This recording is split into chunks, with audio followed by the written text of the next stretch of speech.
আসসালামু আলাইকুম রহমতুল্লাহ বারাকাতুহ। দেশ দেশের বাইরে যে জায়গাতে দেখছেন সকলের প্রতি শ্রদ্ধা রেখে স্মরণ করছি। দেশের স্বার্থে জনগণের স্বার্থে কথা বলছি।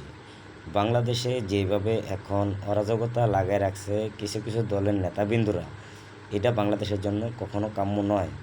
বাংলাদেশ ক্ষতির মুখে পড়ছে। বাংলাদেশ কিন্তু উজ্জ্বল ভবিষ্যৎ কামনা করতে পারে না।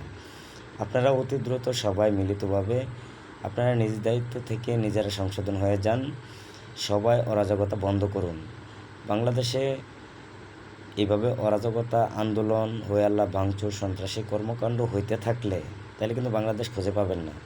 বাংলাদেশ এক প্রকার পশ্চিম পাকিস্তানের রূপ নেবে, এতে কোনো সন্দেহ নাই।